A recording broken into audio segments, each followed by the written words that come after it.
Olá, mais uma vez estou gravando esse vídeo na intenção de ajudar você a compreender mais a respeito da mensagem de Deus contida na sua palavra. Desta vez, quero comentar um pouco sobre o Deus desconhecido. Que Deus desconhecido é este? Ora, é o Deus da Bíblia. A Bíblia foi escrita, uma carta de amor, escrita com a finalidade de nos informar a respeito de Deus. Mas o ser humano tem tido uma dificuldade tão enorme de compreender a mensagem de Deus, tem tido dificuldade de entender que realmente quem é esse Deus. Para se adquirir hoje uma cópia da palavra de Deus, está sendo a coisa mais simples do mundo. Em quase todos os lares, hoje, brasileiro tem mais de uma Bíblia.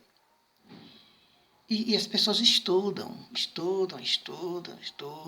e não compreendem. Você pode até imaginar o seguinte, mas os que estão indo para a universidade fazer teologia, esses, pelo menos esses, deverão ter compreendido realmente alguma coisa que estão lendo.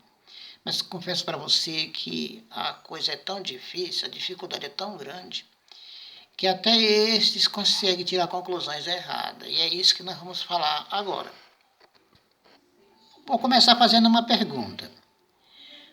O Deus do Velho Testamento é diferente do Deus do Novo Testamento?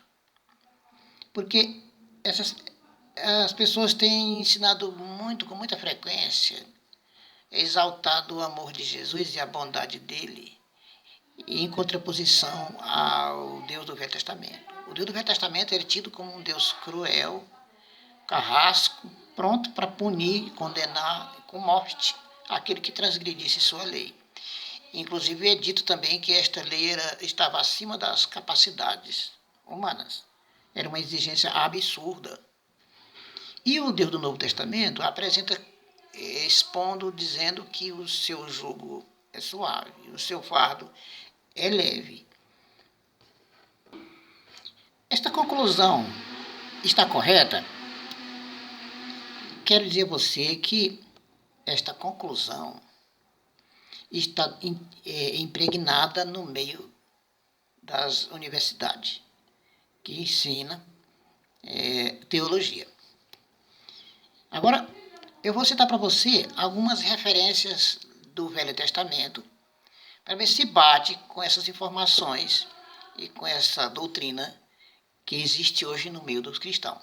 Vou citar Êxodo capítulo 34, versículo 6, onde Deus se apareceu para Moisés, e neste episódio Deus apareceu e Moisés fez uma descrição maravilhosa a respeito daquele Deus que ele estava vendo. Então ele disse que Deus era longânimo, era paciente, era benigno e estava apto para perdoar a iniquidade, a transgressão, o pecado. Então essa era a descrição feita por Moisés. Um Deus longânimo, compassivo, clemente.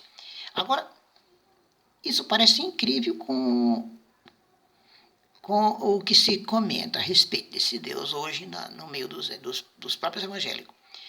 Outra citação que eu quero citar é Salmo 103,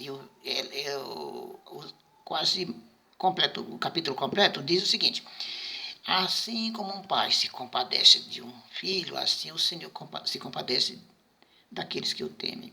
Assim como o Oriente está distante do Ocidente, assim ele afasta de nós as nossas transgressões. Lá está escrito também assim, é Deus que cura todas as nossas enfermidades e perdoa todas as nossas iniquidades. Já pensou? Umas citações tão lindas dessa no Velho Testamento, mostrando o amor e a benignidade de Deus e o contrato com o ser humano, com uma diferença enorme do que se conclui hoje e que se prega hoje no meio das igrejas cristãs. O ser humano precisou e precisa, todas as gerações houve ignorância. Mesmo no tempo do Velho Testamento, precisa de ter uma concepção legítima a respeito desse Deus e do seu Filho Jesus Cristo. No tempo do profeta Oséias, eu acho que também por tempos anteriores e posteriores a ele, a situação não era diferente. Lá ele diz o seguinte: o meu povo perece por falta de conhecimento. O apóstolo Paulo, no seu tempo, já na fase do Novo Testamento, ele diz assim: eu confesso que esse povo tem zelo por Deus, porém não com entendimento. Já pensou? Como a situação é grave?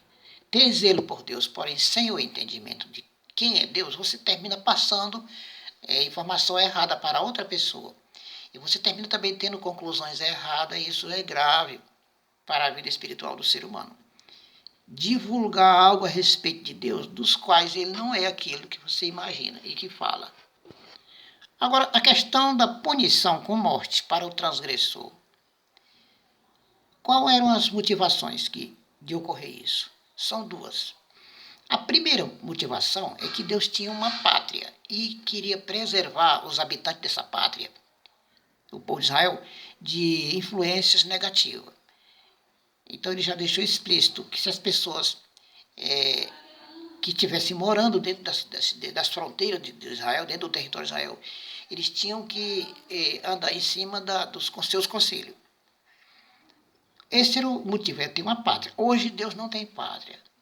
O seu povo hoje é distribuído no mundo inteiro, vivendo sob legislações completamente diferentes. A legislação de Israel veio de cima, veio de Deus. Tudo que tinha que ser feito estava toda a estrutura toda da administração da nação veio de Deus. E a outra motivação? A outra motivação, já falei das duas motivações. Deus possuía uma pátria e a outra motivação queria que o público não fosse contaminado por uma pessoa que viesse a trazer má influência. E quero dizer a você que essas punições ocorriam somente com quem se rebelasse. Não era simplesmente cometer uma transgressão, mesmo transgressão da lei de Deus, já ser digno de ser punido com morte. Não, porque aí nós vamos ver outras pessoas que fizeram o mesmo e não foram mortos. Porque somente aquele. Então, havia algo de diferente. Há de se crer que aquele indivíduo que estava pegando lenha e foi apedrejado, ele tinha. Primeiro, não tinha necessidade de ter feito aquilo, ele tinha o que comer. Segundo, ele não quis a reconciliação. Ele trata-se de uma rebeldia, de um indivíduo que se rebelou-se contra a soberania divina. Porque houve muitas outras transgressões do sábado, como no tempo de Jeremias, que foi uma transgressão praticamente generalizada. Contudo, eles não foram apedrejados. Foram punidos indo para a Babilônia, por causa desse pecado. Mas Deus já tinha dito a eles, por meio de Jeremias, que se eles só parassem e se organizassem, seria salvo de ter ido para o cativeiro da Babilônia. Já ficava resolvido o seu problema. E nós encontramos também transgressões que era digno de ser apedrejado com morte, contudo não foram, que foi o caso de Davi, que fez a maior loucura que um ser humano pode fazer. Tomou a esposa de um vizinho seu e pôs o marido dela na frente de batalha para ser morto, para ficar com a esposa dele. E não foi morto. Por quê? É porque ele não se rebelou-se contra Deus. Quando ele reconheceu que tinha feito uma besteira, ele se prostrou diante de Deus, implorando perdão, e a misericórdia de Deus foi acessível a ele. E o que dizer de Ananias e Safira, lá no Novo Testamento? No período onde é chamado de Nova Aliança, onde tudo é realmente diferente do Velho Testamento, da Velha Aliança. E o que ocorreu com Ananias e Safira?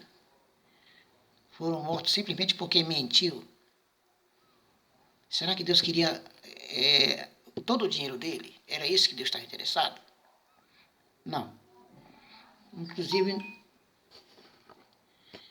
Inclusive é dito também por meio dos cristãos atuais que a nova aliança é superior à velha aliança pelo fato dela ser escrita nas tábuas do coração. E a velha era em tábua de pedra. Mas será que foi assim mesmo? Se formos lá para Deuteronômio 30, versículo 11 e 12, a gente termina descobrindo que esses mandamentos e essas leis também tinham que ser escritas no coração de todo israelita.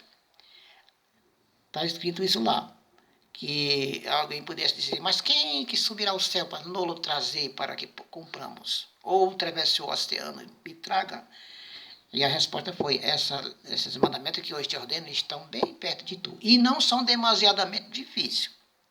Ainda tem mais, não são difíceis de ser obedecidos. Estão bem perto, está na tua boca, no teu coração. O escritor de provérbio, que foi Salomão, também escreveu algo semelhante. Ele disse o seguinte, no provérbio 3, verso 3, esses mandamentos, esses estatutos, deverão ser pendurados no teu pescoço como um colar, e eles te darão a longevidade de vida. E deverão também estar escritos nas tábuas do teu coração. Eu estou citando o provérbio 3, o versículo 3. Então, caro amigo, os mandamentos e as leis de Deus escritas nas tábuas do coração não é peculiaridade da nova aliança. Não, não é. Espero ter lhe ajudado a compreender um pouco mais a respeito desse Deus misericordioso e amoroso, rico em perdoar, e que ele não aceite essa caricatura que se criou e se desenvolveu no meio das igrejas cristãs hoje, a respeito desse maravilhoso Deus. Nós não temos necessidade nenhuma de fazer Jesus brilhar apagando a luz do seu Pai. Ok? Obrigado pela sua atenção.